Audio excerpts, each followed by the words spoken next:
Bonjour à tous et bienvenue dans cette troisième vidéo sur les outils de retouche. Je m'appelle Nicolas et je vais vous présenter aujourd'hui l'outil Patch qui se trouve derrière l'outil Spot Healing Brush Tool et Healing Brush Tool.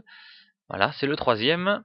Alors, il fonctionne un peu comme le Spot Healing Brush Tool qu'on a déjà vu, c'est-à-dire qu'il va faire le travail de manière automatique, mais il va falloir que vous sélectionniez en premier lieu ce que vous voulez effacer. Une fois que vous avez fait votre sélection, assurez-vous que vous êtes sur source si vous voulez effacer quelque chose.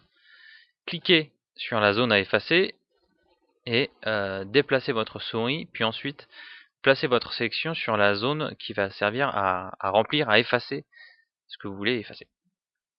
Vous lâchez, assurez-vous que ce soit dans les mêmes teintes et vous voyez que Photoshop a fait disparaître tout seul l'objet que vous vouliez effacer. Ça marche bien là, mais c'est pas toujours le cas. Des fois, vous verrez, le résultat est assez crado. Là, ça va parce que on a des textures qui sont très semblables et donc Photoshop s'y retrouve bien. On revient en arrière. Voilà. Alors, cet outil sert aussi à faire un clonage tout en fusionnant le fond et l'objet que vous voulez cloner. Il vous suffit de choisir ses destinations dans le menu en haut, de cliquer, donc de procéder de la même manière, et Photoshop va déplacer votre objet tout en le mélangeant avec la zone sur laquelle vous l'avez déplacé. Je vais un peu vite, mais heureusement vous êtes en train de regarder une vidéo, c'est-à-dire que vous pouvez mettre pause et revenir en arrière.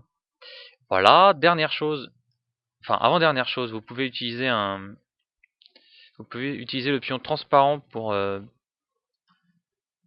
voilà, pour recouvrir la zone d'une texture transparente. Bon là ça n'a absolument aucune utilité, mais ça pourra vous servir dans des situations bien précises. Et enfin, vous pouvez rajouter une texture par-dessus votre sélection. Alors là, je vous préviens, ça va être horrible.